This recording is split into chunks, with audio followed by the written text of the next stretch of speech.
flag of the United States of America and to the republic for which it stands, one nation, under God, indivisible, with liberty and justice for all.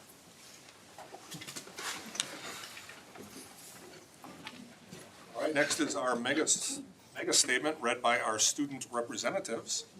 All students will graduate with the knowledge, skills, attitudes, and behaviors necessary to achieve their personal goals and make a positive impact in the world. All right, thank you. And now our student representative report. Good evening, board members, administrators, and community members. If March has a theme, it is connection. Connection between students and their families, between buildings and grade levels, between our community and the wider world. You will hear that thread woven through nearly everything our students and staff have achieved over the past few weeks. We are grateful for the opportunity to bring these stories to you tonight. Our elementary school spent March deepening the bonds between students, families, and learning. Homestead launched a week-long Read Across America celebration featuring themed dress-up days each day of the week. From Pajama Day of a favorite character, all designed to keep students, teachers, and families excited about reading together. A school-wide bookmark challenge invited students to creatively honor their favorite books, and the community-wide readathon set a goal of 60,000 reading minutes. Stilson didn't just meet this kind of goal, it exceeded it. Students at Stilson logged an incredible 74,576 minutes of reading during their own readathon, a testament to the culture of learning and their staff and families have built together.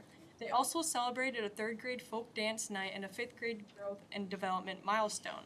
Jim Falls focused its energy on conscious discipline, a framework built of creating school environments where every student feels they truly belong.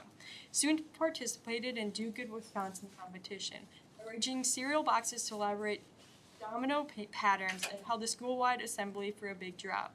Their student advisory committee is now leading a paper quilt program to symbolize community and belonging, a beautiful complement to the work. At Parkview and Southview, 3rd and 4th graders took the stage for their spring music concerts, sharing the results of the month of hard work with proud families. Southview kindergartners also enjoyed a field trip to the Eau Claire Children's Museum, and Southview PTO sponsored a Saturday morning movie outing at Micon Cinemas. Across every elementary school building, parent-teacher conferences reinforce what educators have always known. When home and schools are aligned, students thrive.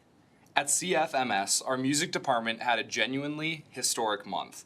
Student musicians stepped forward at the WSMA District Solo and Ensemble Festival, performing both as soloists and in small ensembles, and many earned Division I gold ratings. Several of those students will advance to the state festival in April, a reflection of both their talent and the dedication of their directors. Our show choir, the Melodics, capped off what could only be described as a perfect competition season. For the first time in recent memory, the group took first place at all 3 of their competitions this year. They celebrated that achievement with a sold-out showcase concert on March 27th, sharing their award-winning performances with a packed house of family and fans. Earlier in the month, the Melodics and CFMS Jazz Band also completed their annual elementary tour, visiting 5 local schools to perform for the younger students, spreading the joy of music and showing our future Cardinals what dedication and hard work can produce. This month, we had the opportunity to visit Chippewa Valley High School, and we want to share what we learned. The students there are doing meaningful work. Through programs like JAG, Jobs for America's Graduates, they are gaining real-world career skills in smaller, more personal classroom settings. Students told us that they feel genuinely connected to their teachers and to one another, and they are proud of the paths that they have chosen. At the same time, the students have asked us to carry a message back. They want to be seen as full members of the district. They miss access to electives like woodworking and art, and would welcome more food options at lunch. These aren't just complaints, they're the voices of students who care about their school and believe it can be even better. We think that message deserves to be heard. At the high school, March brought both academic milestones and community celebration. Juniors took the ACT this month, and as an incentive for strong performance, awards are given when the class average reaches a 19, a tradition that builds healthy collective motivation. STEAM Night brought families together during conference week for an evening of hands-on science and discovery, featuring everything from walking robotic dogs to slime and waffles. Students in Miss Solinen's anatomy and physiology class also had a rare, real-world experience at the UW Stout Cadaver Lab, applying classroom knowledge in a setting few students ever encounter. FBLA's Chili Chippewa 5K drew 127 participants, braving the cold, and members later toured Pfizer Forum to explore career opportunities within the Milwaukee Bucks organization. French and Spanish Club students hosted an elementary language camp, teaching younger students about the Andes and Louvre. Two NAHS students, Nadia Farnloff and Cameron Ryder, had their artwork selected for the National Art Honors Society juried exhibition, out of more than 2,000 submissions nationally. Skills USA earned multiple first-place finishes at this UW Stout regional competition in metal fabrication, additive manufacturing, and urban search and rescue. Many Tri-High forensic students qualified for state in Madison after a strong showing at sub-districts. And our Flags for the Fallen students completed something truly meaningful this month.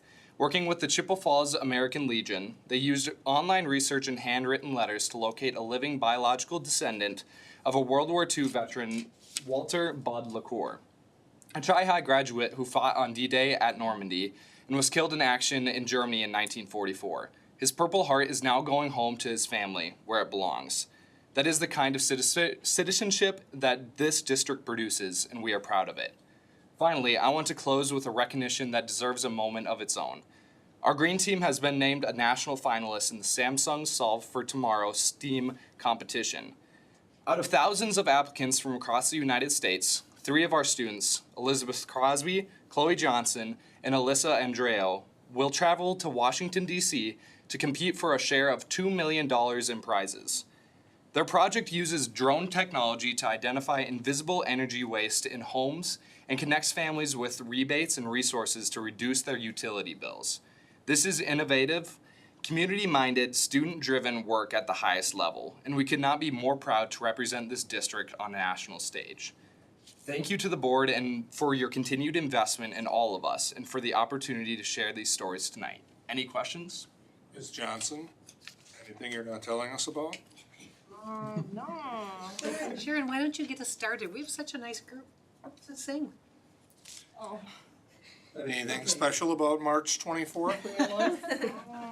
18 years ago? My name is Chloe. We're all gonna sing happy birthday. Where's my cymbals? Happy birthday to you. Happy birthday, dear Chloe. Happy birthday to you. Thank you. All right, thank you both for your presentation. Board members have any additional questions? Have you registered to vote yet?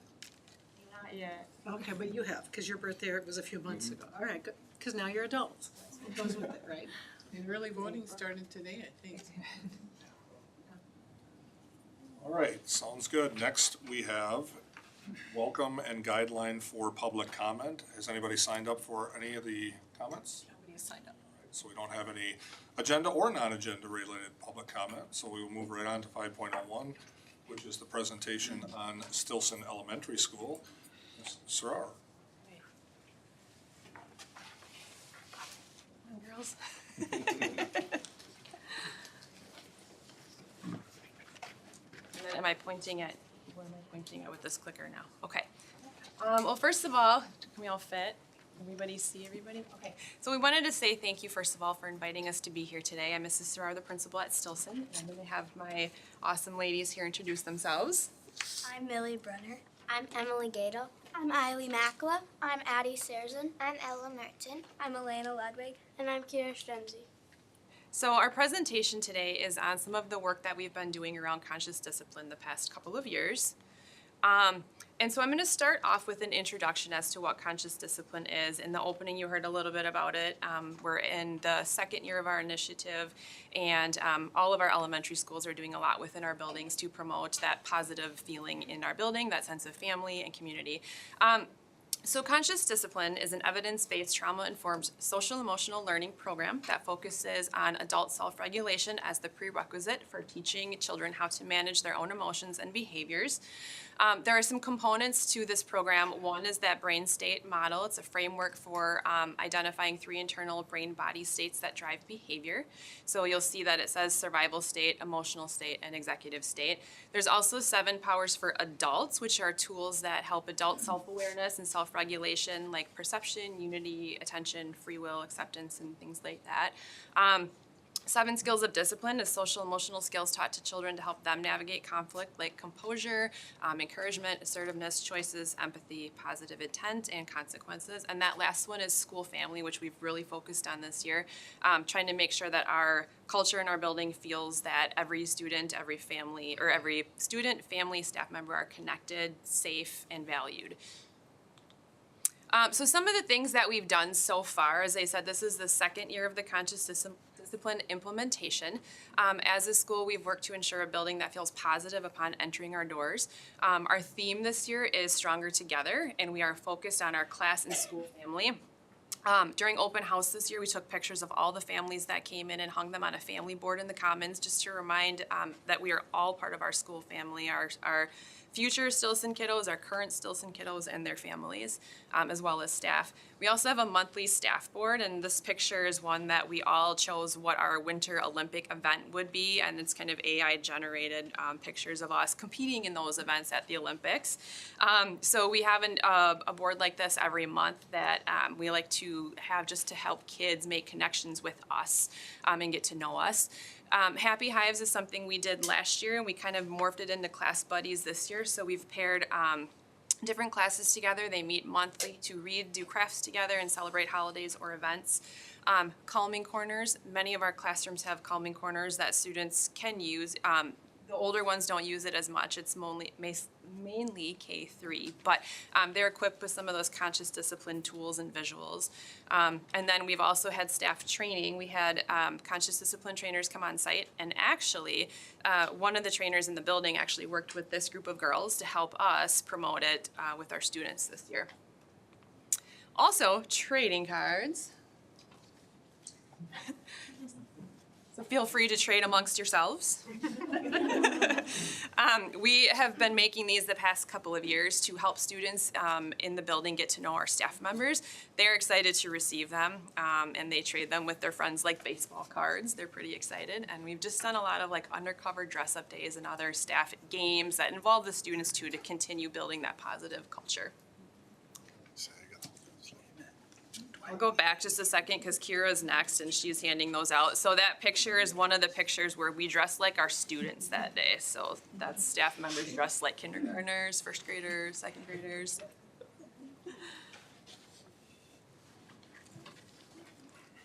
All right, Miss Kira. This year we have added more elements from conscious discipline, and we have gotten our students involved. Each month we have a theme and the 7 powers. Staff teach the powers throughout the month. At the end of the month, staff nominate a student who they see using the powers. They get recognized and get a certificate. This month's theme is the power of love, which means to accept yourself for who you are and to choose to see the best in others. Mr. R also reads books to classes that help teach the theme. Our conscious discipline team has created videos to show on the news to help teach students about our monthly theme. Brain Smart starts in classroom rituals. One of the ways that we have involved students this year is by using Brain Smart starts and by actually having some of our students teach them. Our students in many classrooms are also taking part in different learned rituals to connect them to each other. Some examples include wish wells when students are gone, greetings, and more. The components of Brain Smart Starts are an activity to unite, an activity to disengage stress, an activity to connect, and an activity to commit. Activity to unite. This helps to bring scattered minds together and to build a sense of community or school family. This releases endorphins and fosters safety. Examples are group chants, songs, call and response routines, and even the Pledge of Allegiance. Activity to disengage stress. These activities lower cortisol levels and increase the oxygen flow to the brain, which prepare our brains for learning. Examples of these are belly breathing and stretching. Activity to connect. Connection activities release oxytocin, which promotes bonding, reduces aggression, and increases the motivation to learn. In our building, they most often look like fist bumps, special handshakes, or high fives. Activity to commit.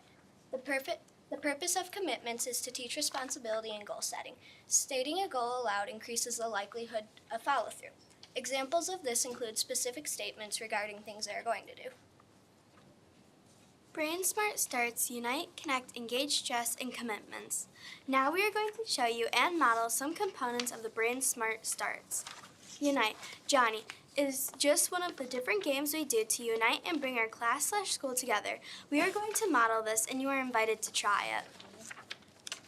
Guess the teacher segments on the news. We have created segments on the morning news giving clues about staff members, books, and sports. Students try and guess who they think the mystery staff person is. Now we are going to show you Johnny Whoop. Today we will be teaching you a fun new challenge and a way to unite with some of your friends and classmates. Some of you may know this already, but if you don't, please follow along with us and try your best to see if you can figure it out. I think I can figure it out. Okay, repeat after me. Sounds easy enough. Johnny, Johnny, Johnny, Johnny, whoop, Johnny, whoop, Johnny, Johnny, Johnny, Johnny. Johnny, Johnny, Johnny, Johnny, whoop, Johnny, whoop, Johnny, Johnny, Johnny, Johnny. Nope, you got it wrong. Can you figure out what I did that Eiley didn't do? What? That's impossible. Let me try again. Johnny, Johnny, Johnny, Johnny, whoop, Johnny, whoop, Johnny, Johnny, Johnny, Johnny. No, still wrong. Let me show you again. Johnny, Johnny, Johnny, Johnny, whoop, Johnny, whoop, Johnny, Johnny, Johnny, Johnny. What? That's impossible. That's literally what I did. Nope, you didn't figure it out. You have to cross your arms at the end. Oh, let me try one more time. Johnny, Johnny, Johnny, Johnny, whoop, Johnny, whoop, Johnny, Johnny, Johnny, Johnny. Yup, that's right. Remember, this is a great way to unite with other people. Now you are invited to try it with us. Johnny, Johnny, Johnny, Johnny, whoop, Johnny, whoop, Johnny, Johnny, Johnny, Johnny. There you go.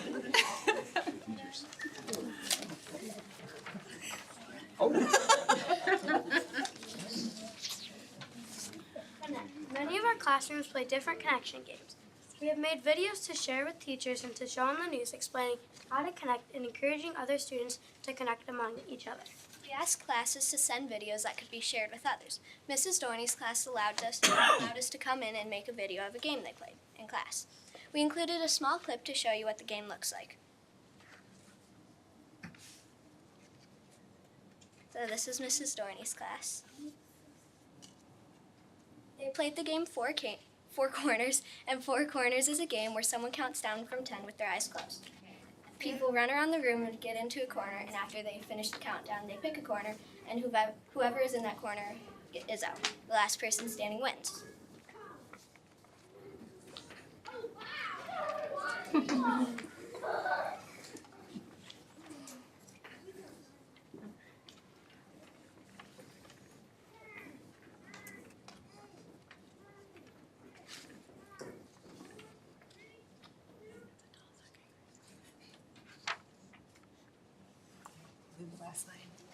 We've also taught how to play the game Double Double on News.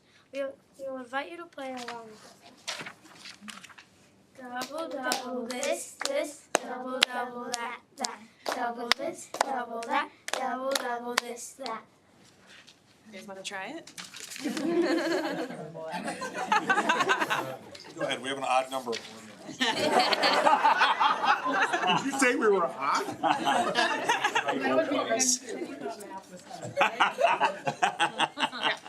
There's no takers, we can go on, that's all right. All right. Conscious discipline has a number of tools that are used to disengage stress. Students learn these techniques to calm down when they're upset. Sometimes they're used as a class, some students use them on their own. Some of these breathing techniques include the pretzel, balloon, drain, star, and sunrise. Now we are going to show you the pretzel breathing, and just after we will show you the balloon breathing.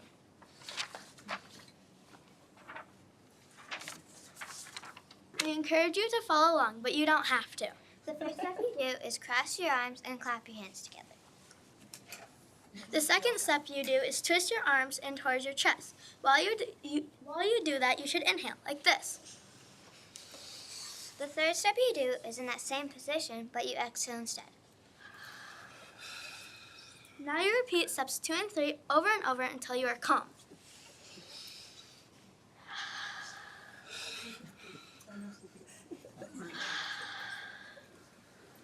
Now we're going to show you the balloon breathing. First step you do is put your hands on your head with your elbows out to the side. The second thing you do is lift your arm towards the sky. While you do this, you should inhale, just like the breathing pretzel. The second step you do is lift your arms toward the sky. The last thing you do is bring your arms down and breathe out. This is called exhaling. This is a great way for our Stilson community to calm down. Commitment. A commitment is something that we do to remind us to work towards something. It can be something we want to work on or do that day, or it can be long-term. One way we have encouraged a commitment is by creating videos that show our expectations in different settings. For example, we created a recess video to help model our expectations. We want students to commit to following the expectations. A longer-term commitment was our recent readathon. Students worked to raise money and made commitments to read to help the school.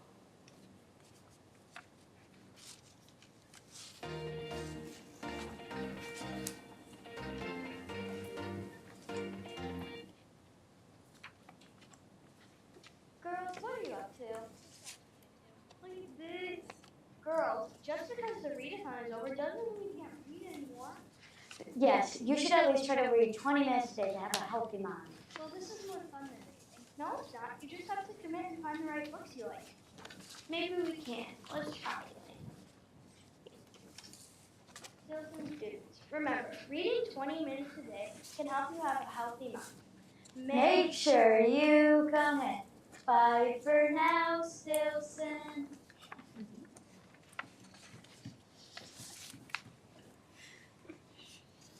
All right. So those are some of the main focus areas that we've had this year. And I just wanted to include this slide just to thank these girls.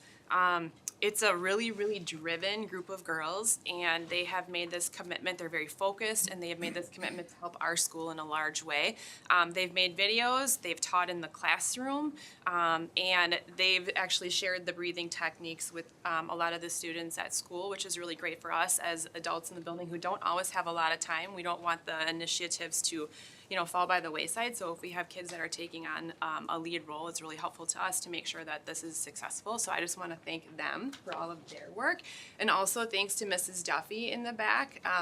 She had a lot to do with this, as well as Mrs. Sarrazin back here, and letting us use their girls and take some of the time from other things that they're doing to help us make this successful. But it's a large lift and a lot of components, and the staff we're just very grateful to them for taking on this leadership activity and helping model this for our students. So thank you, girls. And that is what we have for you today. Hold on, one thing left. Go. Thank you for inviting us to present. Any questions for us? Stereo. Yep. So I actually learned something today. All that time when I was in grade school facing that corner, I was acting. We're playing a game. So thank you. You didn't have a school counselor, did you? I needed 4. Just checking. Do you guys ever get mad? Maybe not at school. Is it a coincidence that a club that has the word discipline in it has no boys in it?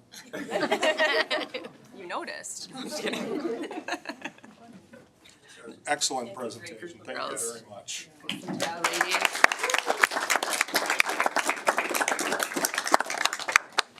Yeah. All right.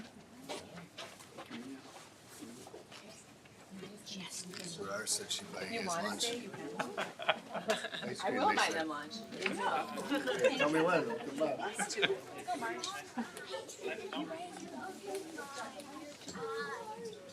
Good luck, Mr. Thompson. Doesn't he? And now, with some exciting winter activities and athletic highlights, Mr. Thompson. So the last time I presented, I went after a group of students. This time I'm presenting, I'm going after a group of students. That obviously, hard to follow that. But anyway, thank you, and we appreciate the opportunity to showcase just a small slice of what we do at the high school as far as activities, clubs, you name it. Chloe, I am going to put you on a spot a little bit later, but so there's your preemptive spot I'm going to put you on. But Josiah and Chloe both hit on a couple of the things that we're going to highlight today. Again, like I say all the time, when we do this, it's really difficult to really dive in and get all the details. So let's consider this more of a if you took a flight recently for spring break, maybe more of a 35,000 foot view of what we're trying to do at the school. Celebrating some of the things, large or small, we try to celebrate those as the kids are making their way through and competing or being a part of something that they're passionate about. As you can see, we had a couple state qualifiers in the athletics world. Men's swim had a couple relays, which have primarily, I think, 4 seniors and 2 freshmen, so good, like, kind of crossing of the grade levels. And there are 2 of the 4 seniors, or maybe 3, that qualified for their first time ever. So it's kind of like the climbing to the mountaintop, and you don't think you're going to be there type of thing, and they did it. And state swim for WIA is down in Waukesha, so it's somewhere they had never swam before, and they're very excited to do that. It's a small group. Our swim team was a small group, so to send 2 relay teams is pretty great for them. And for women's wrestling, this is our first official year we've had women's wrestling, and that last year we had women wrestlers, female wrestlers, but they could wrestle boys, they could wrestle girls all last year. This is the first year we're officially girls wrestling, and that means that they can't wrestle boys, they have to wrestle other girls. So we had to travel far and wide to find some meets where they could go compete against them. And it's not as easy as just going over to Eau Claire, because if the weight classes don't match up, if you have some wrestlers in this weight class and they have some wrestlers in the other weight classes, it doesn't necessarily work perfectly every time.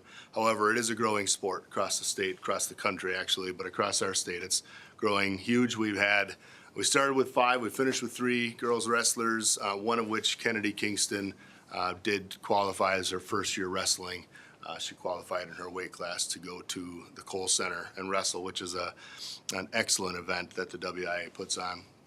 I'm otherwise state-bound, FBLA, DECA, Visual Arts, Classic, Esports, which shows the investment that our community makes and our district makes in some of these events where students can go compete for their schools, but maybe not necessarily in areas where they're highlighted as much. And esports is in its, I want to say, 3rd year at our school. And our arts classic, Visual Arts Classic, Ms. Handrick, does such a really good job of getting students in the right spots to be able to do that and go showcase what other things that they're doing. And FBLA, DECA, HOSA, so on and so forth are huge groups that allow us to have students get really excellent experiences within the school setting, but that will serve them in the years ahead. So jumping into a few of the sports teams, men's basketball, we're kind of rebuilding, and we had a couple highlights this year. Owen Munson is a junior, and he ended up breaking the single season 3-pointers made record for a career. For a season. He broke it. He broke Tyson Colleen's record from 2012. After the game, I got Tyson on the phone and made Owen talk to him with a little connection to history. It was an awkward phone call, but whatever, I made it happen. But Owen was like, yeah, man, cool. And the other guy was like, yeah, cool, good luck, bye, okay. It was kind of a cool connection to history with that. We had 5 Big Rivers Conference academic all-conference members, which, you have to qualify for that as a 3.5 GPA or higher, and you have to letter in the sport. So I will say that winter season, generally speaking, is the longest season. It's the longest season for all of us with winter and no daylight and all the things that goes into being in Wisconsin. But it's also a long season physically as well. Jumping into women's basketball, 8 wins. I know it doesn't sound like a ton, but we're climbing, we're building, and it's one of the better seasons we've had in the last couple of years. A cool note with the all-conference, Big Rivers Conference academic all-conference, all 8 that qualified made the academic all-conference list. So not only can we shoot the ball, we can do some homework too, as well. So very interesting to see that statistic up there. 4 wins in the conference, again, doesn't seem like a lot. We have some powerhouse teams in our conference, and that's another nice step forward for that team. One thing that the women's basketball team does hang their hat on is their culture and their community commitments. They sponsored a 3-on-3 league in conjunction with the boys basketball team, but they did a 3-on-3 league this fall. And that was students in our district could participate in a free league Sunday afternoons, and our high school students worked and kind of refed it and kept score. And the adults, such as myself and the coaches, Becca Bestel and Jason Prue, kind of ran it. And it was a great event for our students. And that's just like, we just jumped in and did that. And women's basketball does so many of those things. This next slide just has a few pictures of those things. And I don't know if there's a picture up there, but they did anything but a water bottle day at practice. So they could bring water, but they could not bring it in a water bottle. So just shows you the fun things that they're doing. But you can see they're out in the community hanging Christmas lights. They sponsor a family around the holiday season and go shopping for them, donate the gifts, and giving up their time for the upper left one there was a free throw-a-thon for the Cardinal Flight organization, and they rebounded for kids all day. Kids came in and shot 100 free throws, and our high school students rebounded for them all day. So they really invest in the community and give back that way. Our cheer team was, we got a late start going, and we didn't start till after the new year. But we were able to get a couple coaches hired, some recent graduates, and they were excited to take that on, and I mentored them throughout the season, and they were able to go to, between basketball and hockey, once or twice a week. They were cheering at that and providing that part of the environment as well. Gymnastics, coming off of a state championship from 2025, we got put into a pretty tough sectional and didn't quite make it back to state. We did get a state qualifier, Peyton Grunwald from McDonell. We do co-op with them in gymnastics, and she did qualify. She went down there and did about what she expected to do, and she's a senior, so she was very excited to kind of get sent off that way. But again, academic all-conference with that. And we had another honorable mention all-conference member with that. The district does pay for rental for them to practice at Ultimate Performance Gymnastics and Cheer. I think that's important to note, that they have so many competitive abilities and they can try new skills because they're able to practice in a space that allows that for gymnastics. It's not cramped into some small gym, or they don't have to set up equipment and take down equipment each day. So I think that's important for the board to hear, that you help with that and allow for that. And we're thankful that we have Ultimate Performance and Gymnastics in our community as well to capitalize on that. Jumping into harmonics, busy season again. If you see Rachel Mack anytime soon, she is like, what day is it? You know, because she is all over the place. It is just like any coach in a winter season, and she's teaching full time and jumping into that. But this upcoming weekend, they have a showcase at Chi High. So if you can go see that, I think, in Rachel's words, they just kind of kept getting a little bit better each time around, and it's a fantastic group of students to go compete with that. So harmonics is it's a growing group, and it's a really dedicated group, and they're passionate about what they do, and it's very fun to see when they are competing for our school. Boys hockey and girls hockey both, it's kind of a weird situation because it's a mirror of each other. I think boys hockey had 2 seniors that played, and girls hockey had 2 seniors, which tells you we are junior, sophomore, freshman heavy with that. And in hockey is a season, there's a sport that you get beat up a little bit, and you need the depth to be able to compete at a level that, and especially in our conference and in our area. So as you can see, Carter Johnson won the Hobie Baker Character Award. If you know Carter, he's in our student council, a very outgoing young man. He's got a very bright future, just like these 2 over here, but he's going to be an outgoing senior And he won the Hobie Baker Award, which is kind of a character award for the team. And he was awarded with that, which hands down, it made a lot of sense. We were hovering around 500. Last year at this time, we went to Stevens Point and shocked the state and defeated Stevens Point, the #1 team in the state. And like everybody refreshed their screens to see if that was actually accurate. Well, we won our first playoff game at home, and the second round was against you named it, Stevens Point. So I'm like, no, Stevens Point does not want to play us. I guarantee it. We're going to go over there. Well, by the halfway through the second period, they had other plans for us, but it was still a pretty, we started to kind of get a little bit better as the season progressed, but injuries and depth kind of caught up with us after a while. And as you can see, women's hockey, again, we do co-op with Chippewa Falls, McDonell, and Menominee. So we're CFM, Chippewa Falls, Menominee. We're the Sabres intentionally. That way we have uniformity and community unity between all of the schools. We did graduate a couple seniors from that, and we return a lot of freshmen and sophomores and a few juniors. So we're really young with the women's hockey. We play in a tough conference. Hudson's always good.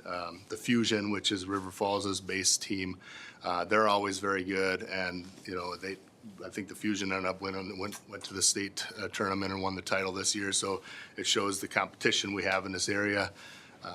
But more specifically, this program has, I think we graduate 2, but we're bringing in somewhere in the teens for numbers. So we're going to have to buy lots of new jerseys and get some new locker stalls, but that's a good problem to have.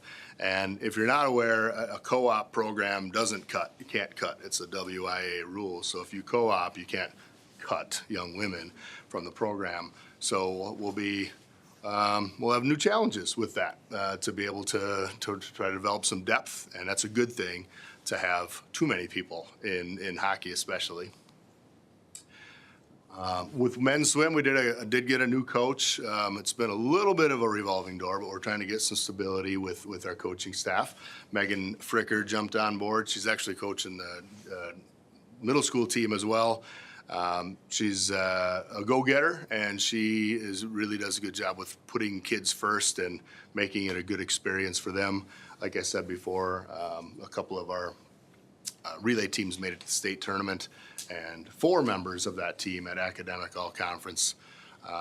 Jackson Simonson was one of those seniors that he hadn't punched his ticket to state until this year, and he lit up. It was really awesome to see, because he has worked really, really hard on his skills, and he's a 3-sport kid, 4.0 GPA, over 30 ACT, and when he put his mind to it, he did something. So, and we have a couple freshmen in there. Brennan Knight is one, and he jumped in the pool and really jumped on those relay teams and made them better the moment he stepped in there.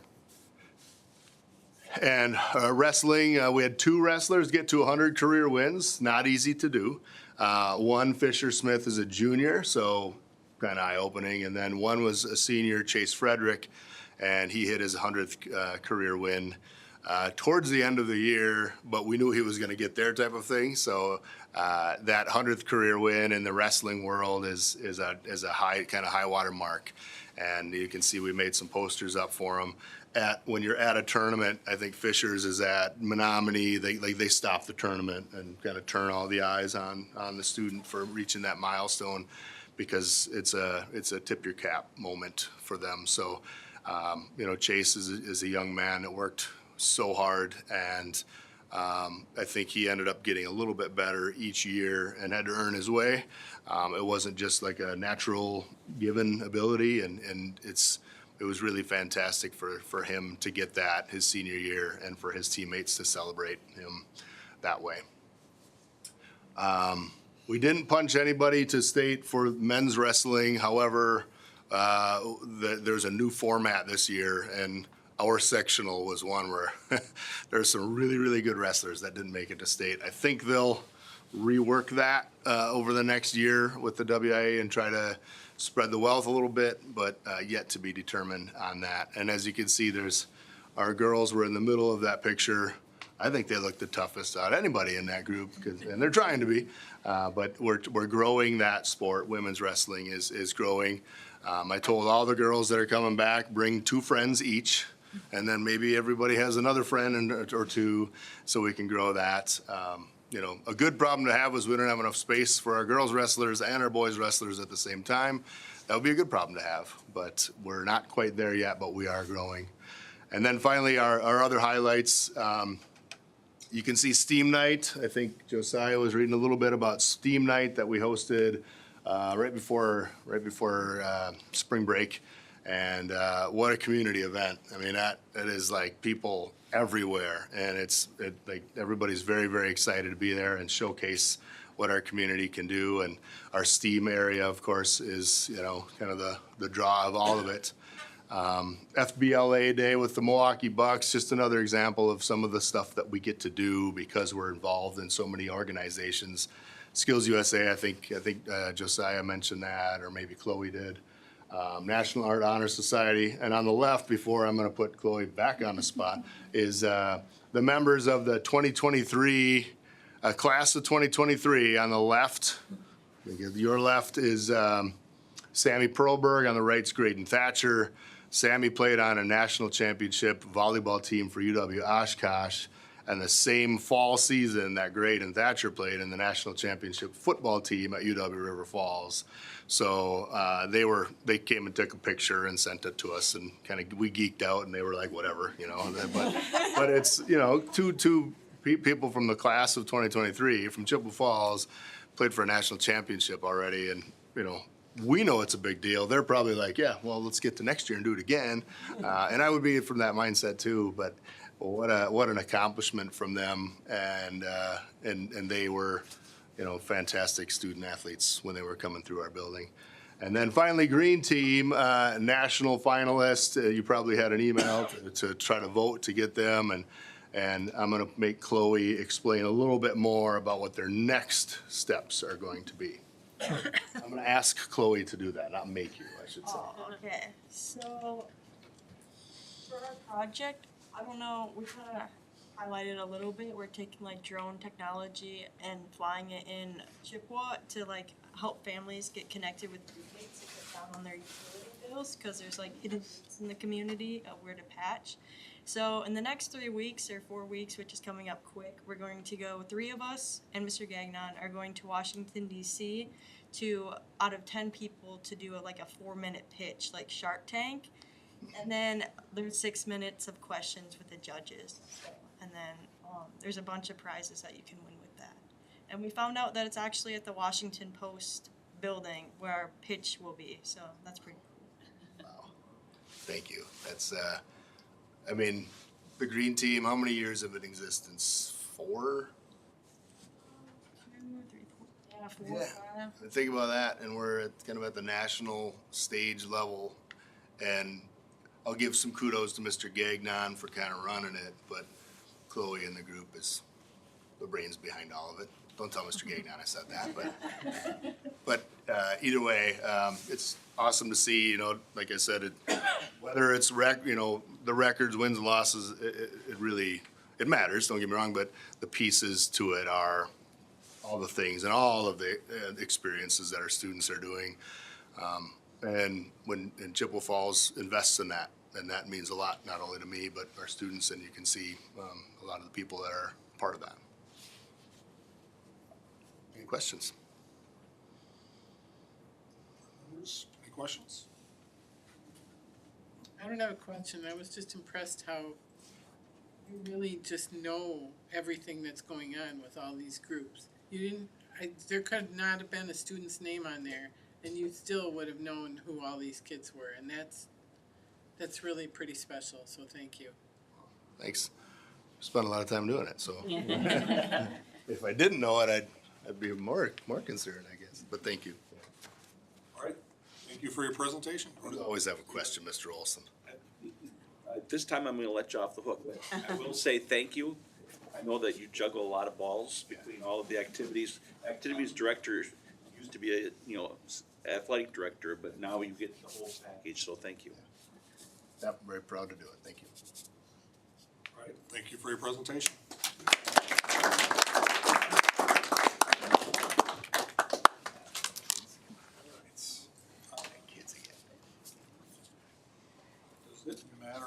order that we take these in today?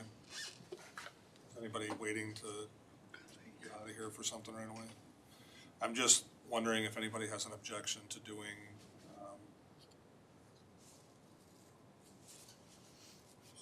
There's for the boundaries. compensation scale. Would you guys be ready to do that now? My stomach's getting worse. I don't wanna leave for that, so if we can do that first, just in Certainly. case. Certainly. Anybody else have any objection to that? Okay, then we will do 8.07, consideration of compensation scale, certified staff substitutes, and Schedule C pursuant to 25. Thank you, President Peck. So I'm not trying to share it, I want to display it. There we go. So not a lot has changed between when we met last and what I'm bringing forth for a recommendation for the board. Tonight, we do need you to take action on the study that we did so that we know how to proceed in coming forward with the balanced budget in April. Just again, a graphic showing our old in the yellow compensation scale compared to what our study shows where we would be now in the red. Our cost out of what it would be for the increases with the new compensation scale for certified staff that has an impact on Schedule C with a 2% increase. And then our substitute teachers, just because that's based off of base pay, that's why there's some shifts and change there. So you can see the total cost and then again, the total increase at the bottom. So I want you to know that we recognize this is a challenging time for us in making sure that when we bring this recommendation forward, which is to approve what we have been sharing with you for the past few months, uses the BRC as our comparables. It uses the 61st percentile, and it does have our annual increase for all of our staff members moving forward with the process that was approved last year. So we do know that there's financial pressures with our declining enrollment, our operational referendum coming to an end. But we also recognize that there's a pretty significant, and you can see again here, compensation gap in where we have been with the yellow lines compared to where we were asking to go for our certified staff in the red. We fear that if we don't move forward with this, we have the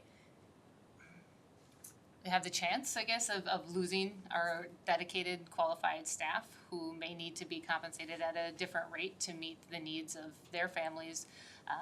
Again, because we have not kept up with the pace of inflation and want to try to respond in the best way. And we feel that our new process we have in place, which will give everyone an annual increase, will help us so that once we have this new process put in place for all of our groups and we study more frequently every 3 years, plus people are moving every year, after this initial changeover, the impact should not be as significant.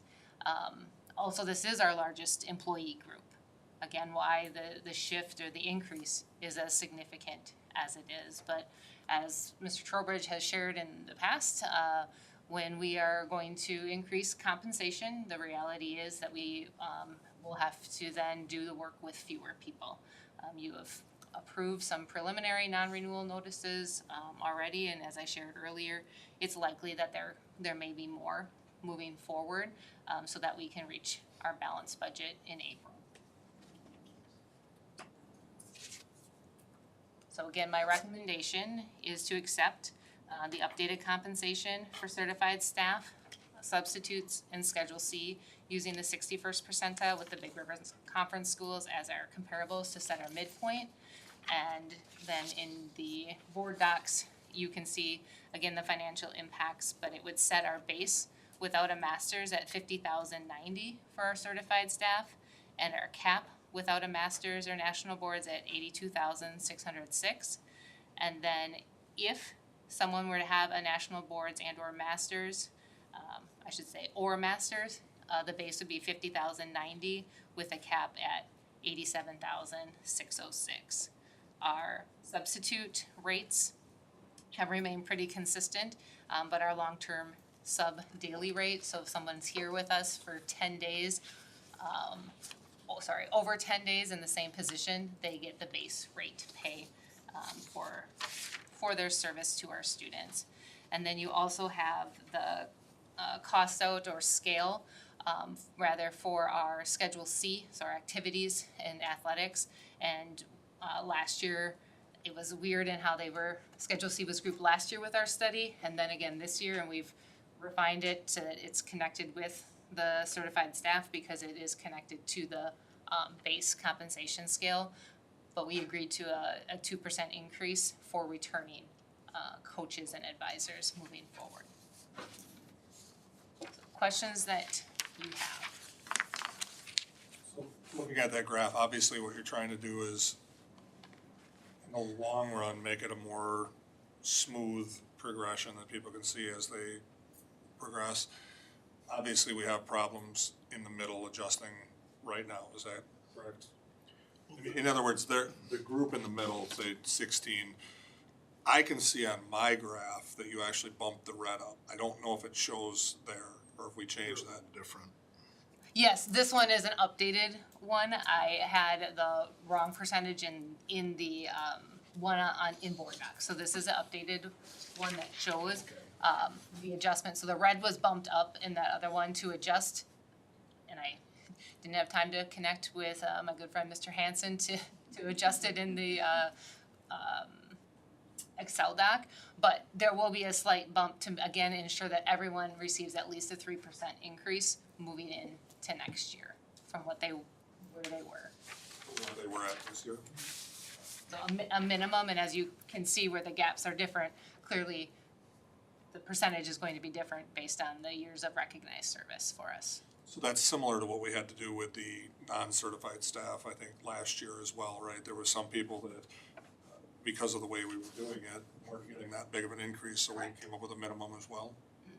Yes, there was, yes, we said, I don't remember the exact minimum from last year, but yes. No, we had different market pressures with the other staff. You know, they obviously had other jobs that they were looking at that we have to compete in the private market for.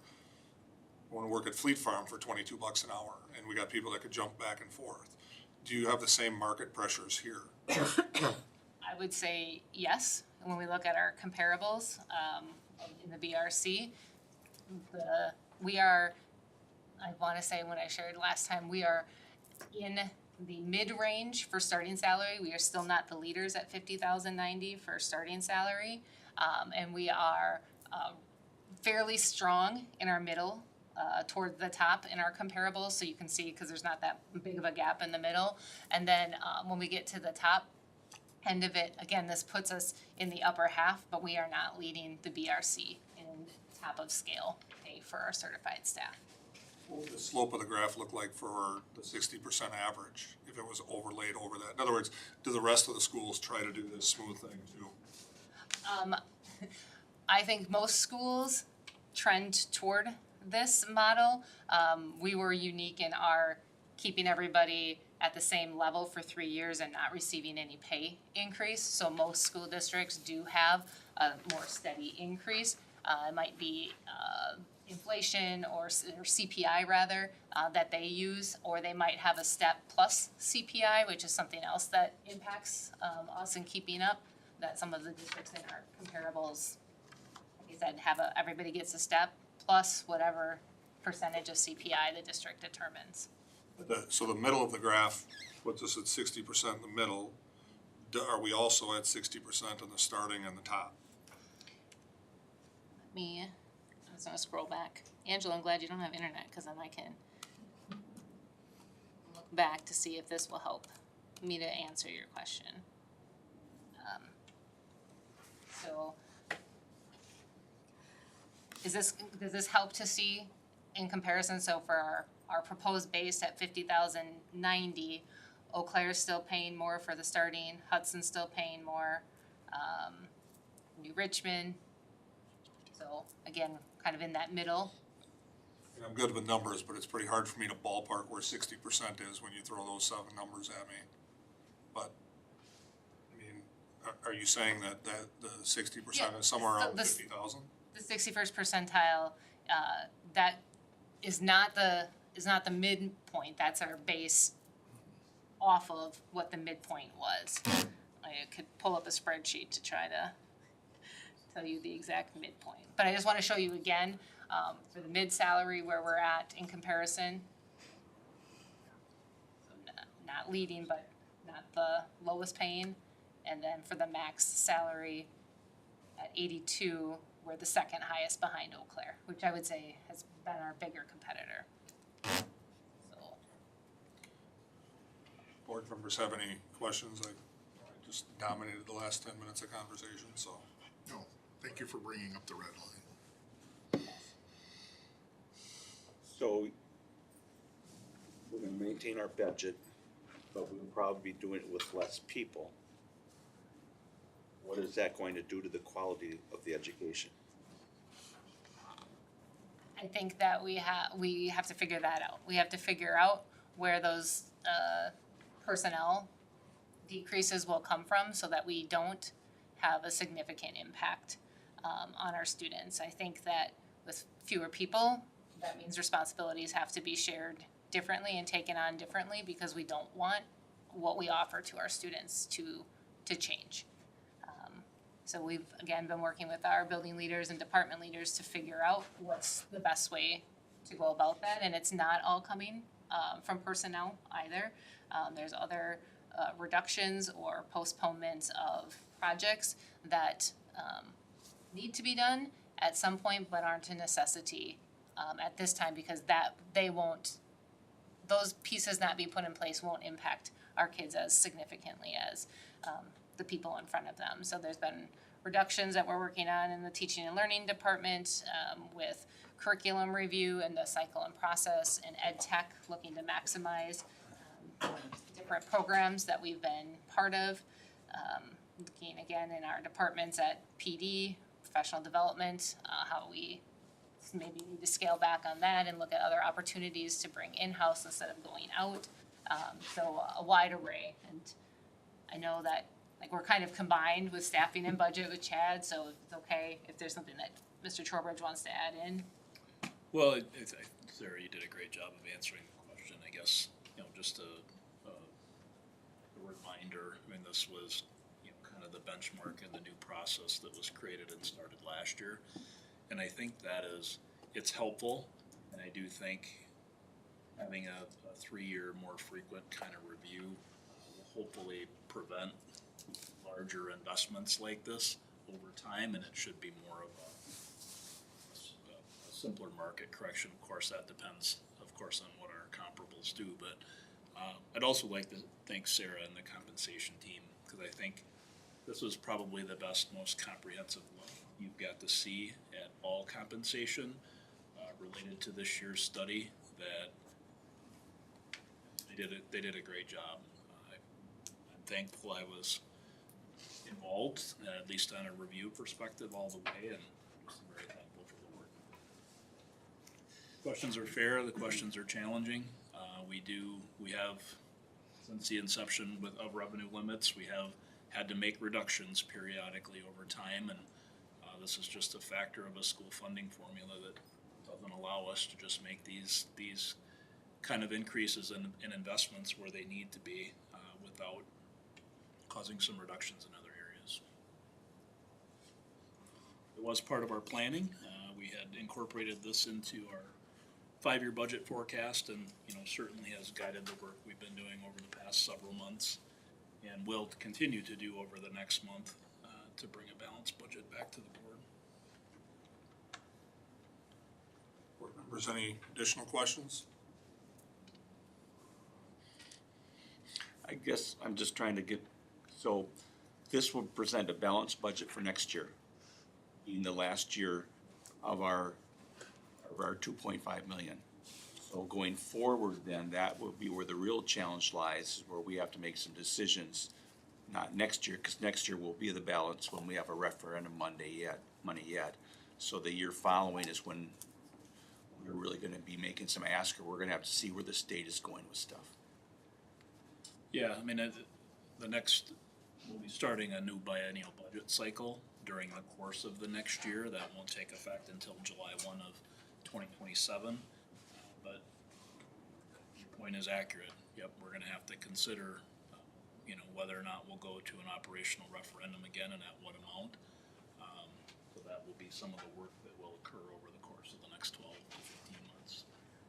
Also, if I could add, we did roll this out, so, right, what's this going to cost to keep it going for certified staff? And it's very comparable to what it would be in a regular non-study year moving forward with, and that's even with everybody stepping a 2% increase, because there were bigger increases with larger groups of people or smaller groups of people depending on.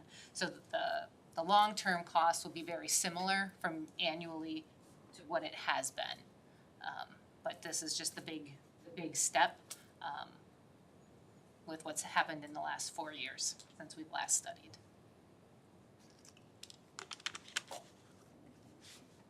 All right, if there are no other questions, the recommended action is to accept the recommended update compensation for certified teaching staff substitutes and Schedule C using the 61st percentile in the Big Rivers Conference as our comparables to set our midpoint. I'll make that motion. Motion by McElwain. Second. Second by Martineau. Any further discussion? Clerk, roll call, please. Sharon McElwain. Aye. Dave Martineau. Aye. Dennis Fear. Aye. Sherry Jasper, aye. Peggy McKillop. Aye. Steve Olson. Aye. Dave Check. Aye. Motion carries. Thank you for your presentation and your time, both of you, all the time you put on it. Thank you, Mr. Norton. Another thing that I wanted to also make sure that I was here for are, there's two things. That covered both of them, right? We're done with 8.07 completely? Yes. Okay. Also wanted to make sure that I was here for 8.04, consideration of Dr. Sarin entry plan, if we can do that now. So Dr. Sarin is here this evening. Welcome. He, during the interview process, presented you with an entry plan.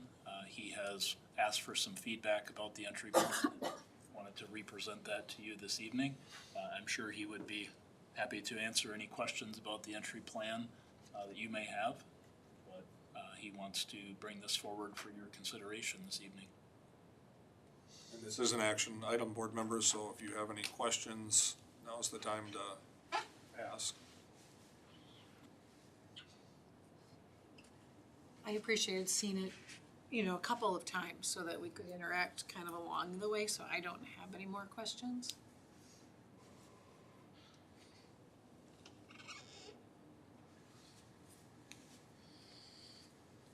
So obviously, it's a very comprehensive plan. Do we check it off as we go? I mean, how do we know where we are in the process? Thanks for the question and thanks for having me. So entry plans are a living document. It's not something that's concrete. It's not set in stone, but it's something that should play out as the needs play out next year too.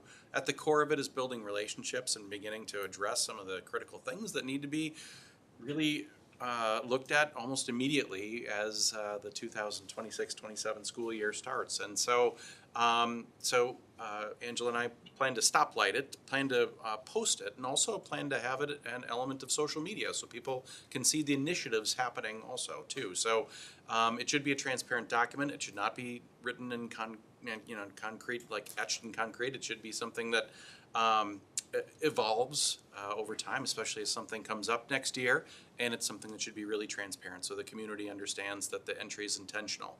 And the reason that I submitted to the board and for your consideration, feedback, and then ultimately hopefully an approval is that that first year is just one of those things where we just want to be really clear together about what the expectations are as a new superintendent enters into the system. And so that way I'm really clear about what the board's expectations are. You're really clear about what my intentions are to meet your expectations. The community can see it at the same time too. And that way then, that first year that we're approving monitoring reports, but the monitoring reports are really based on like the 25-26 school year, you also have an artifact to consider for my evaluation at the end of the 26-27 school year, in addition to the sort of monitoring reports that really cover a year that I wasn't ultimately responsible for too. So it gives you just another artifact to be able to accept and consider as you're evaluating me for the 26-27 school year.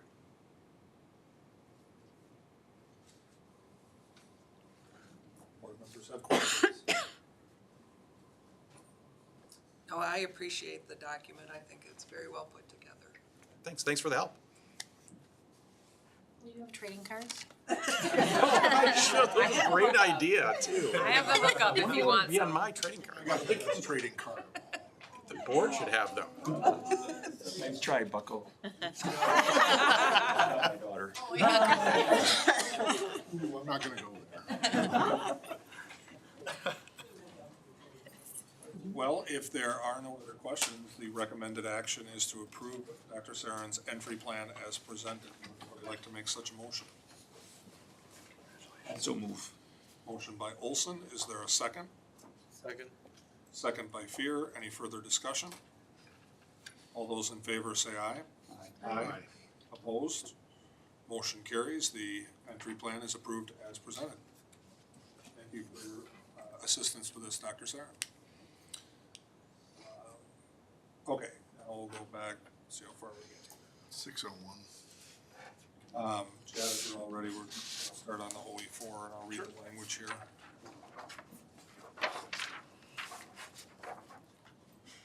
Great. Members of the board have received the CEO's monitoring report on OE4 treatment of stakeholders. It is now the board's responsibility to consider the report as evidence of compliance in this area. Mr. Trowbridge. Superintendent, Mr. Jeff Holmes has developed this monitoring report for our review. This time I will present and provide an overview of the report on his behalf. OE Operational Expectation 4, which addresses the district's treatment of stakeholders and staff. OE4 asks the superintendent to maintain a district culture that treats all stakeholders, parents, students, community members, and employees with respect, dignity, and courtesy. I'm pleased to report that the district is in full compliance across all indicators. Starting with OE 4.1, protecting confidential information. There were no unauthorized releases of confidential information during the monitoring period, and no grievances or legal actions filed against the district. Human Resources, Teaching and Learning, and Pupil Services each maintain appropriate records and report to the superintendent as required. Moving to OE 4.2, effectively handling complaints. Complaints were resolved appropriately without adverse judicial outcomes, and matters with complex legal implications were vetted by district legal counsel. Our centralized complaint file, maintained at the central office since 2015, continues to serve this function well. The Guardian platform, added in 2021-2022, has further strengthened our documentation of any bullying or harassment-related matters. Finally, OE 4.3 addresses organizational culture. This is where we'd like to highlight the breadth of what the district does well. We currently maintain more than a dozen active channels for stakeholder feedback, ranging from board learning walks and community forums to our Beyond the Bell podcast, pop-up booths, and social media monitoring. During the 2024-25 school year, 5 formal surveys were administered, covering students in grades 2 through 12, parents, employees, and district services. The data that was then directly linked to scorecard goals and action plans across all pillar teams, buildings, and departments, with progress monitored throughout the year. That kind of discipline feedback loop is worth noting this evening. The district's forward commitment is straightforward. We will sustain these systems, continue refining our action planning, and ensure that the culture of respect and responsiveness reflected in this report remains a defining characteristic of how we operate. Superintendent Holmes has certified this report as accurate. I'm happy to answer any questions that the board may have.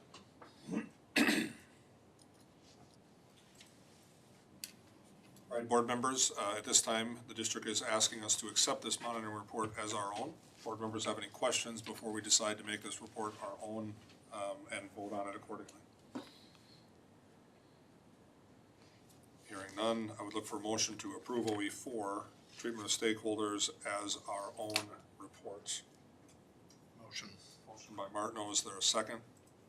Second. Second by Fear, any further discussion? All those in favor say aye. Aye. Opposed? Motion carries. OE4 is now for ours to further discuss and using our operational expectation motion to vote on. Board members have any additional questions based on whether or not we are to move that the district is in compliance or not in compliance or in compliance with noted exceptions. Hearing none, I would look for a motion using our operational expectation language. Move that the district is in compliance on monitor and report OE4, treatment of stakeholders. Motion by Jasper, is there a second? Second. Second by Martineau, any further discussion? All those in favor say aye. Aye. Opposed? Motion carries. The board has found that the district is in compliance with OE4 treatment of stakeholders. And thank you for your presentation on that on behalf of Mr. Holmes, Mr. Trowbridge. Next is 6.02, which, as usual, after we do the monitoring report, we review the policy. While it's fresh in our mind, board members have seen the report and seen what we have for the indicators. So now's the time to look and think, do you have anything you think you might want to look at as a different indicator? Or what you think about the report that was presented?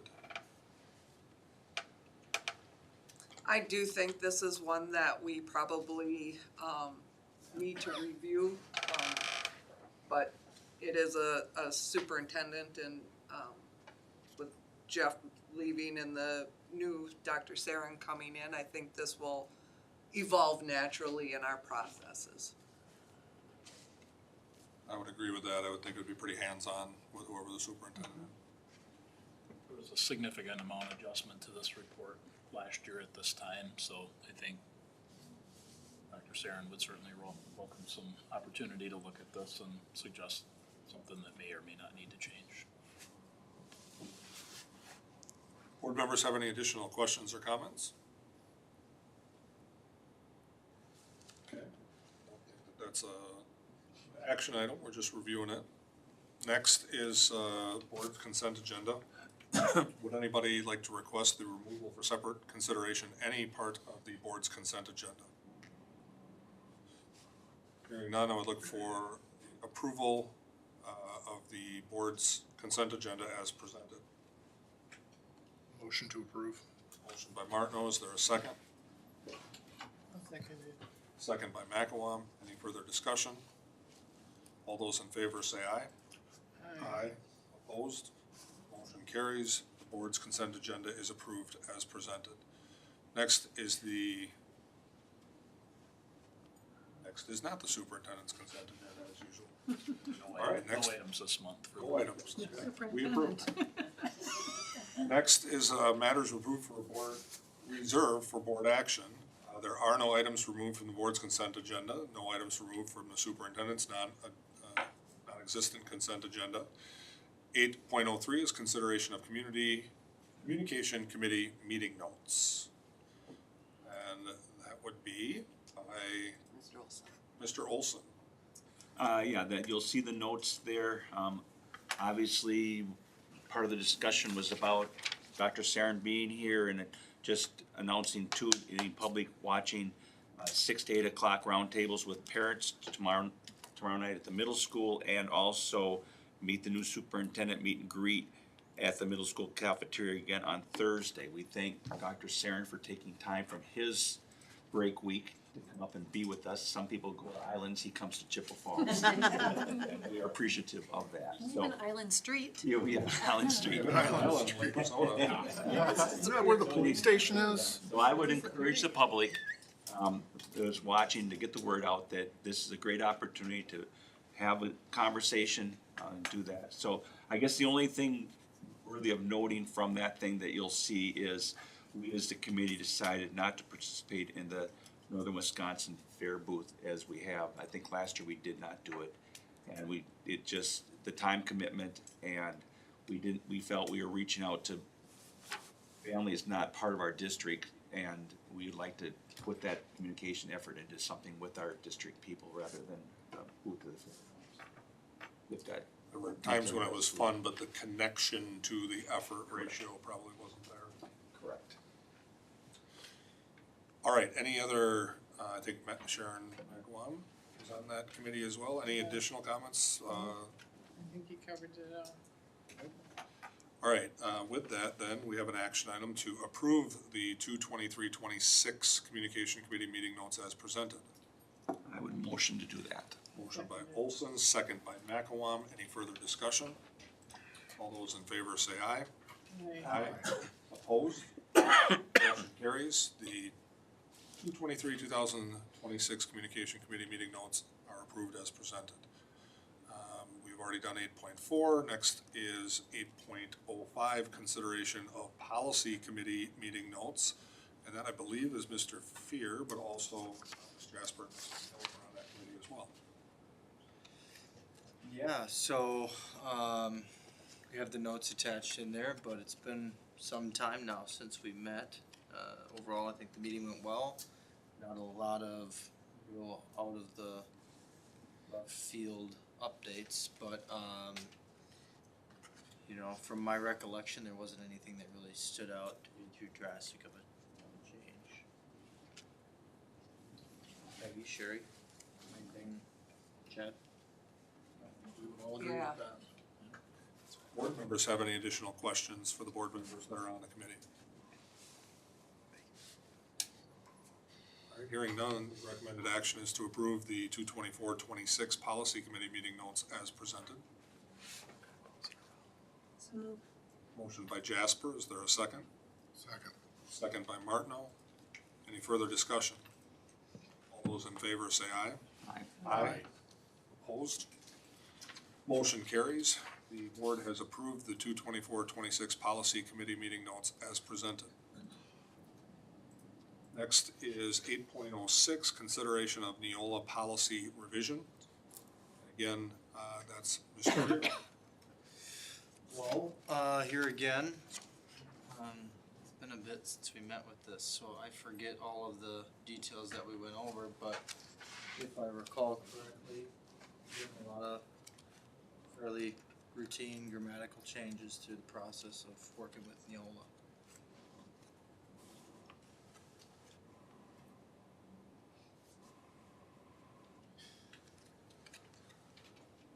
Board members have any specific questions on any of the recommended changes? I think we see the pink is crossed out and removed from the old one, and the green is additional language. And I would concur that a lot of this seems to be clearing up and modernizing some of the language, but nothing really earth-shaking is what I would say, correct?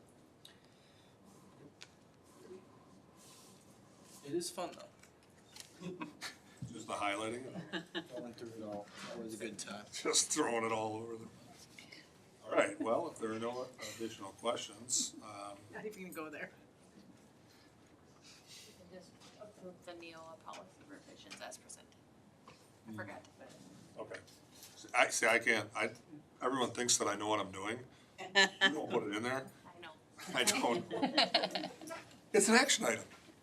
Would anybody like to approve the Neola policy revisions as recommended? Motion to approve. Motion by Martineau, is there a second? Second. Second by Fear, any further discussion? All those in favor say aye. Aye. Opposed? Motion carries. The board approves the Neola policy revisions as presented. We did 8.07.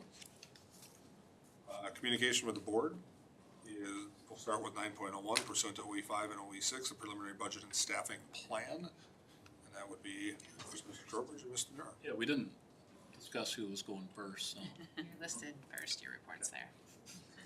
thank you. Your bet. If, both of these, the preliminary budget and staffing plan have some, they're fairly comprehensive in terms of how we assemble them, so I might try to eliminate some crossover here as you look through these documents, but in terms of the preliminary budget, first I'll go over the format.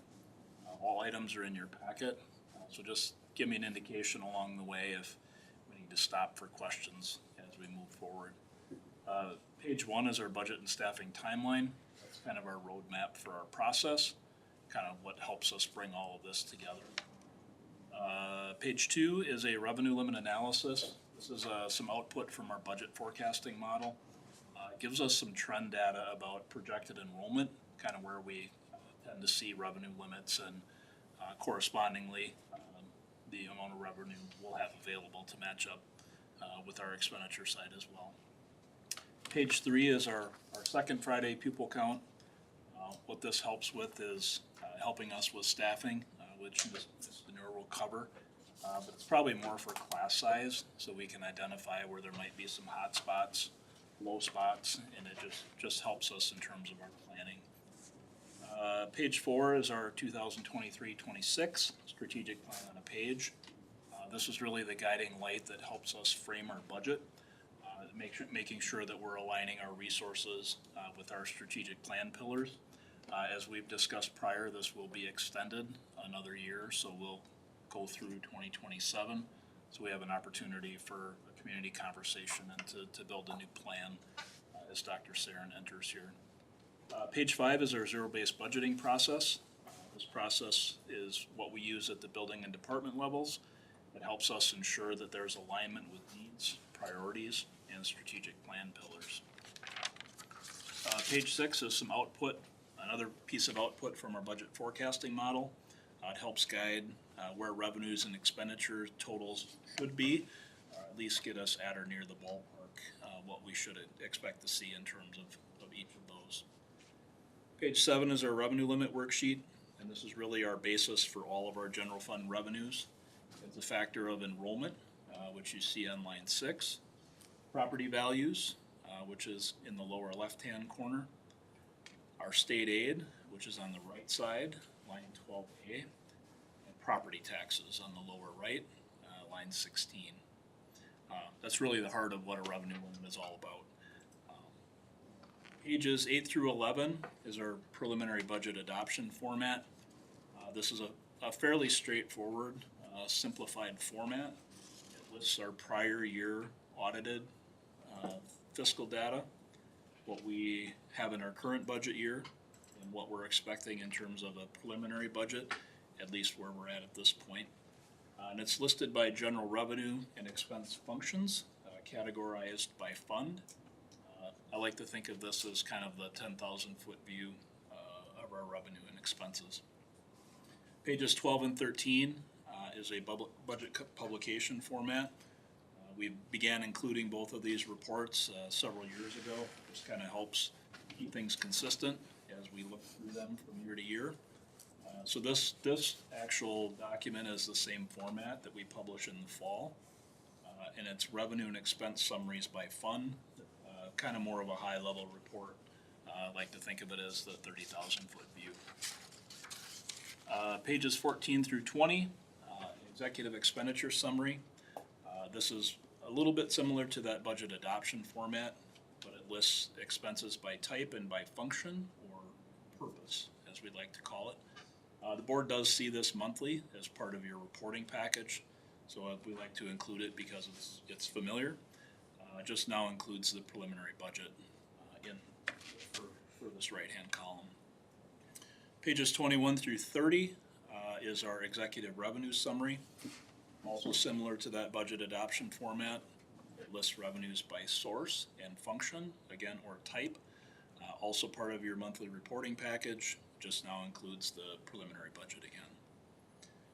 Pages 31 through 67, the last I'll cover in terms of the formatting, and we'll get to some of the heart of this here.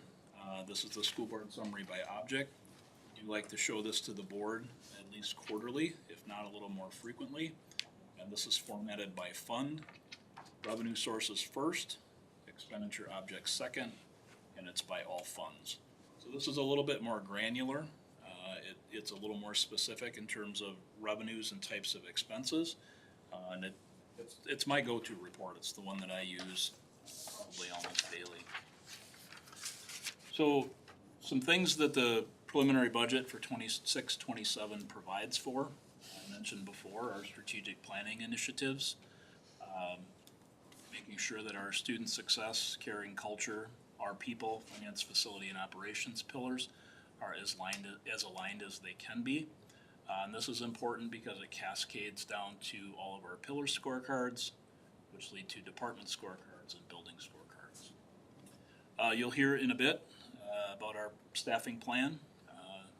Year after year, we have to align that plan with our available resources, which has never been an easy task and probably never will be. It includes money for technology sustainability, our communication efforts and public relations, curriculum initiatives, professional development for our staff, academic success, gains and growth, that has been pretty fantastic over the past year or two. Dollars for educator effectiveness. When Ms. Deneur was presenting on the compensation schedule, it sparked a memory for me that when that the prior compensation model was approved, it was linked to educator effectiveness, and that was all brand new at the time. So it made sense to have that system back then. I'm not sure that we were kind of early adopters, and I don't know that anybody else followed, so some of the discrepancy that they identified in their data is a result of that. Again, we have support for your results, policies, and operational expectations. That's a way that we check for alignment with our budget data. We have some dollars included for maintenance projects that support our 5-year capital plan and our master facility study, which we did update last year. We've got assumptions in here for salaries, fringes, CPI adjustments, and the compensation study that you had just recently approved. Some of the fund highlights, I'll just kind of go over each of them. In Fund 10, or our general fund, where the largest portion of our revenue expenses is, we are still currently over budget by a little over $930,000. We have made some progress. Our staffing, as you'll hear in a minute, is still a work in progress. We had some pretty tight parameters with all of the planning that went into this year. I'd like to mention how well that our leaders did, those in the room and those that are not here. And we're going to have to continue to squeeze. As Mr. Olson mentioned earlier, in this planning year, this is year 3 of a 3-year operational referendum that we will have to take into consideration again in the future. Fund 27 is our special education fund. Shows where revenue and expenses are balanced. Fund 39 is our debt service fund. That's the levy amount that we generate in order to make our bond payments based on our just recently refinanced debt schedule. So that did all get completed on March 2nd. So that is, there are some savings achieved there, obviously in a separate fund, but nonetheless, it's a good thing for our district and our community and our property tax levy. Fund 50, our food service fund, is balanced. Fund 73, our employment benefit trust, is a reflection of what we expect in terms of projected activity. And then Fund 80, our community service fund, and that is just a reflection of our community service programs. Coming back to assumptions and inputs, at this point, all of these are projected. Our enrollment, September, our pupil count date is the 3rd Friday in September, which will be on September 18th. Our state aid, we will get that figure on October 15th. Our property values we will receive on October 1st. And then our tax levy will be able to set and certify after October 15th when all those factors are known.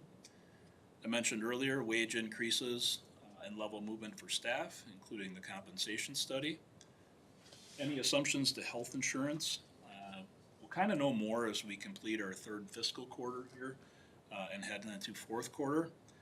As I mentioned in January, things there are trending a bit high, so we're likely to raise premiums and shift contributions in order to help offset that additional cost. It does include current law, which is $325 per pupil on the revenue limit increase. All federal program numbers right now are estimates. All grant numbers are estimates. Some of the federal dollars are still a little bit uncertain, but does seem a little bit better than probably where we were at this point last year. Some of our challenges, enrollment. We know lower grades are trending at the lower level. Our state budget, heading into the 2nd year of the state budget, it did not bill or backfill revenue that we lost in terms of ESSER funding. And that's kind of created a structural problem, not only for us, but all schools. Again, year 3 of a 3-year operational referendum. Being in the middle of a state budget, there is a considerable amount of discussion around a budget repair bill. I guess at this point, we're continuing to monitor that very closely, but I would call that a work in progress. It's not over, but I do think there's a pretty significant hill to climb in order to reach agreement where that is concerned. As in any year, we'll work within our available revenue limits and capacities, and it is our plan and goal, and by operational expectation, come back to you with a balanced budget at the April meeting. And I am happy to answer any questions that you may have. I'll turn it over to Ms. Denver to talk about staffing plan. I guess you can. Snapshot of where we're at as of today. Board members will probably pepper you both at the same time. Okay. All right, so you have access to our preliminary staffing plan, just as, sorry, I don't wanna make you sick, but trying to get to the top. This is what our leaders are seeing as their needs for staffing moving into the 26-27 school year. So, everything that was requested for an increase or decrease is reflected in, this document, for your review. If you get, I'm gonna scroll and then I'll use to talk about, Chad talked about the calendars and the timelines, so I'm gonna just jump down so that you can see our schools. You'll see the five-year the projected enrollments. You'll see what our enrollments were this year and what's projected for next year. Please note that these numbers for next year were taken in February. They'll be updated with the most recent update that Tammy C does for us for the April board meeting and as we make final decisions on staffing. So know that those are changing daily. So I just need to pick a date and share with you. And they don't change significantly daily, but they change daily. So you'll get an update to enrollment numbers for all of our buildings in the final staffing plan. Then for each school, you can see what the overall change is. So for instance, at Homestead currently, there's looking to be a decrease of 3 FTEs in the certified staff realm for next school year. After the schools come the different departments. And again, you can see when you scroll, I need to have it return back up here, all the different departments and how those have changed by clicking on that front page.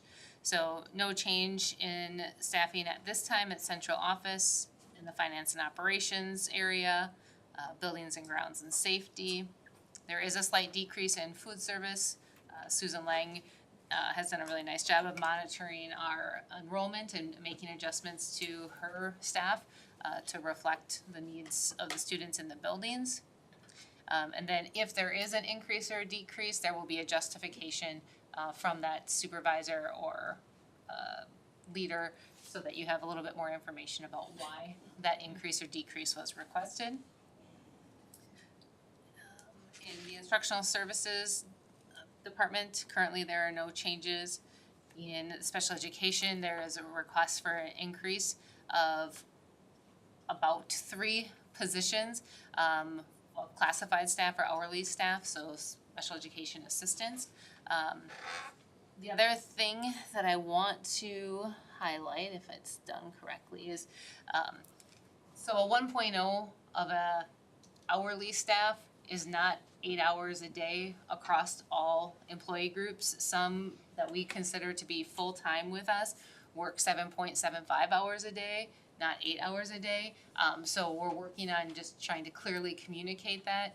So eventually you might, instead of seeing a 1.0, you might see a 0.96 because again, they work 7.75 hours a day. And in our calculating and figuring for benefits and WRS and all of that, we operate off of what percentage of the 8-hour FTE they are. So again, just trying to do some cleanup and help our Skyward system to work for us and not against us.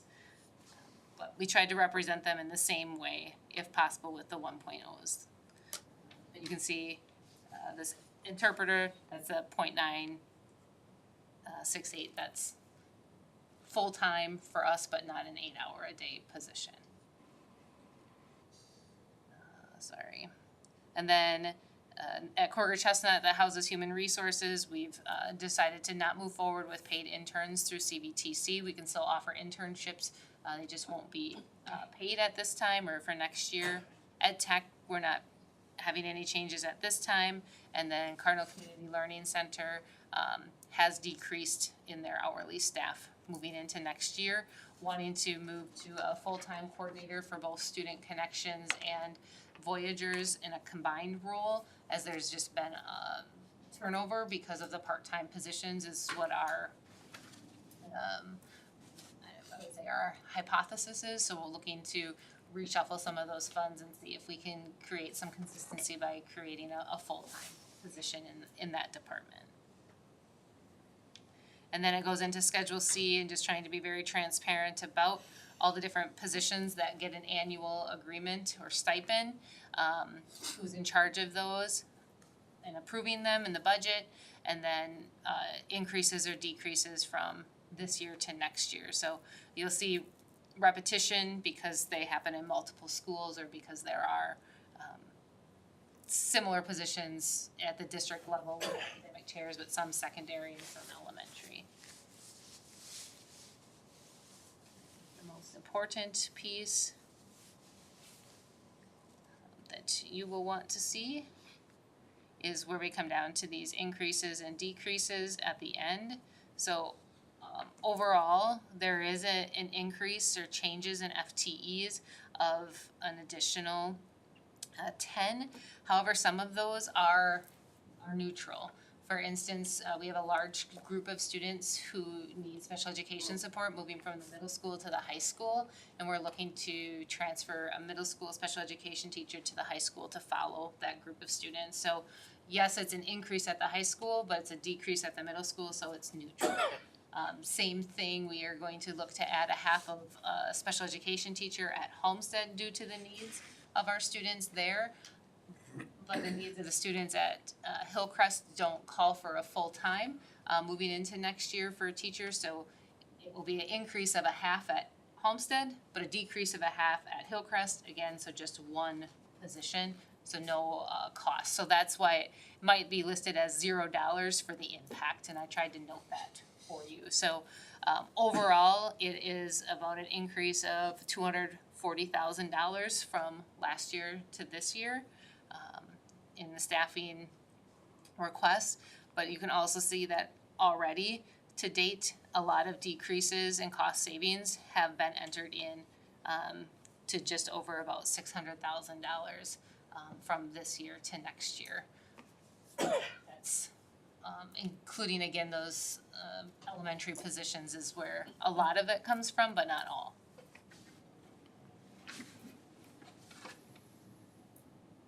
Questions you have about preliminary staffing and or how that fits in and supports our budget work for April?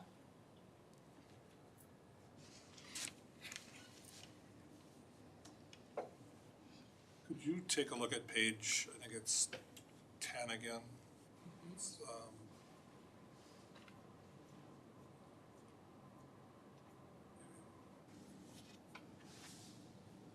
yes, right there. So, interesting way of looking at this, you know, comparing the years to the years, but if you go from like the kindergarten in 2025-26, that's 27's first grade class, and kind of compare, the decreases are relatively more consistent and small. So we lost 3 in that class, for example. First grade to second, we lost 9. Second, we lost 5, 8, 1. But then the big thing is, you know, that 5th grade class presumably was 68 kids that are gone, and incoming is 24. I mean, that's huge. It's almost a third of the kids that we have. And to me, that says more structurally than, you know, the fact that we lose a couple of kids from 1st grade to 7th grade.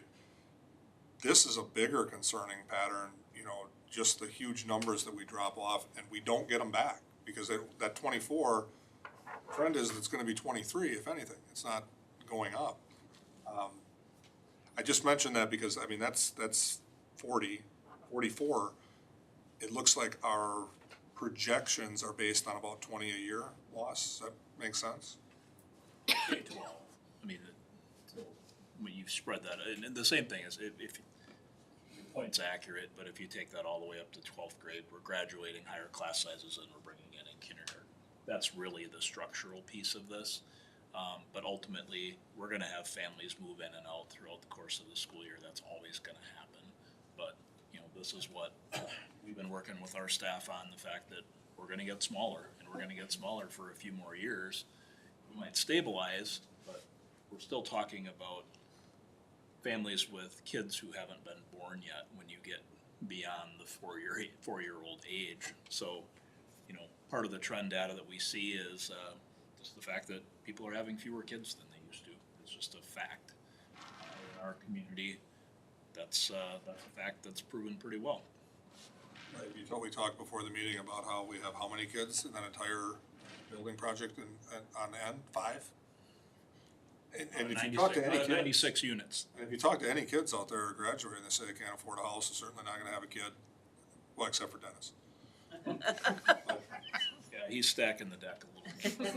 But that's a concern, that we could be looking at numbers that are very significant. We keep having classes of 24 instead of the 70. This will be a perpetual issue for us for the next several years. Board members have any other particular questions for either Mr. Noor or Mr. Trowbridge? I guess just raising the question, so proportionally, we're losing elementary teachers because are you going to start proportionally, the support system behind that would be the aids and structural aids, will that have impact eventually too? I think it's safe to say we have to consider everything. Yes. So we're working on ratios to try to help us determine what those needs are for our students, for that support staff. But I'd also say, we have lots of things to consider and hard decisions to make moving forward.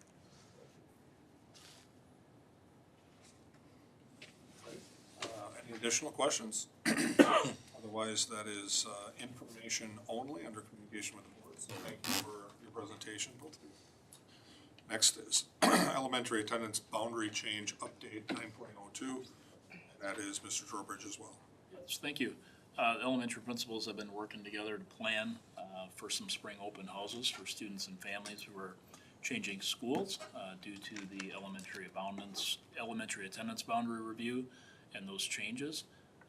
The open houses are going to include some staff meet and greets and some tours of the building. Parkview and Hillcrest will be on April 23rd. They're still working out a time at Parkview Elementary. And on that particular evening, the Parkview PTO is also going to host a family bingo night following the open house for some added fun. Southview and Homestead will be on May 5th, 3:30 to 4 at Southview. So it's just students that are transitioning between those two buildings for all of these groups. And then Stilson and Homestead will be on May 13th at Stilson Elementary. We'll kind of keep you apprised of this as things progress, but all families have been communicated, at least the ones that we know, and are making their plans to attend open houses and transition. Not an easy process for families, not an easy process for our elementary buildings either, but based on the data you just reviewed, it's something that's necessary for us at this time. Board members have any additional questions for Mr. Trowbridge? All right, thank you, Mr. Trowbridge. Next is 9.03, Student Code of Conduct Review Committee update. Ms. McMasters. Yes, thank you. The Ad hoc Student Code of Conduct Review Committee is making significant progress. You might remember that we had our initial meeting in February, and we brought together diverse groups of parents and students, board members, administrators, teachers, and student service professionals. And we preceded that meeting as well with our community stakeholders surveying a survey that generated 297 responses from families and staff and students across the district. That input of those survey responses, combined with our committee's discussions in February, led to the identification of 5 consolidated guiding principles and the development of 2 draft versions of a revised policy and administrative guidelines for the committee's consideration. Committee members are currently completing a survey to assess their level of agreement with that draft language, to identify any noticed changes, surface areas of potential resistance, and share observations about our current conduct culture. With our next meeting set for April 15th, and then we'll have a formal recommendation expected for the board consideration in May.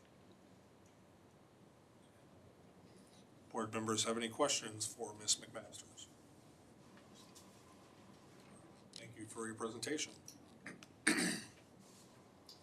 Next is 9.04, the 2026-27 Student Representative Application and Interview Process. Keep looking for someone to present, and it's always me, isn't it? The student representative application window was open from February 23rd through March 13th. Incoming juniors and seniors had the opportunity to apply, and we received 8 applications. If you're interested in being on the interview committee, please email myself by March 27th. Interviews will be held either April 22nd or April 29th. So if you do email me, make sure you can make those dates. Angela will send out a doodle poll to the committee members. Questions regarding that? All right, next is 9.05, the Neola technical changes. And that is Mr. Trowbridge. Thank you. Included in your packet this evening is the Neola Volume 35, Number 1, technical corrections. This is just an update, and it's presented for your awareness only, so no board action will be needed this evening. What these technical corrections do, they don't substantially change policy. Rather, they just reflect some minor language updates such as modernization, some terminology updating, clarification, or any cross-reference corrections consistent with what current law is and the way Neola does their review for the editorial standards. As you look through the documents, what you'll see is that what's highlighted in green reflects altered or added language, and items and text shown in red with strike-throughs have been deleted. And finally, Neola coordinates these technical corrections to take effect simultaneously with any other policy updates the board adopts, ensuring that our policy manual remains consistent and current throughout. Just for informational this evening. I think you might have answered my question, but I was going to ask how this relates to 8.06, consideration of the Neola policy revisions. So those are in there. They're part of this update. They're not substantive enough to require board action, so they're just. So we just do them, and we advise you that. Board members have any additional questions? Right, we did 8.07. Now we're on to 9.06. We did a lot of that. We are on to 9.06, discussion of board activities. So let me take a look at that list here. March 3rd was the STEAM night. Any board members there that want to present? I did go. It was wonderful. It's, first of all, the students are required to go, or have to write a paper, so guess what happens? They show up. They show up. Because who wants to write a paper, right? But, I mean, it's cool. So many community members come in, and I think students have fun, maybe sometimes in spite of themselves. But it's just a whole lot of, and they come with friends, they come with families. The whole high school is just a buzz. And it's also parent-teacher conference, which I think is genius. Anybody else attend? So have you officially then broke Kathy's record for most activities attended on behalf of a board member? That's possible. I don't think it's possible.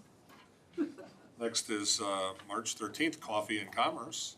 Anybody able to make the Coffee and Commerce on March 13th? Is it Kathy still? Yes, I was there. That's why you can't beat her, she's still doing it. Exactly. March 23rd was business after hours. Where was that at? In Tilden at Horizons. Anybody have a chance to go to that?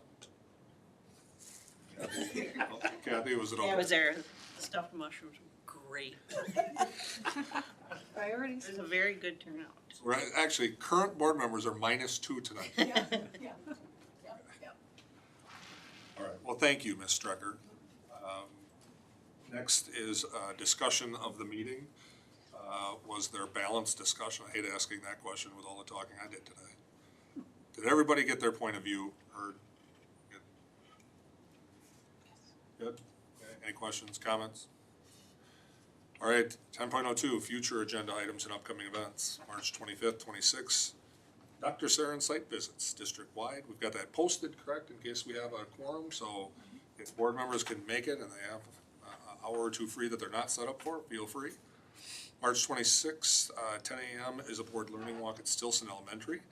March 26th, 6 to 8 p.m. is the open house community event to meet Dr. Sarin.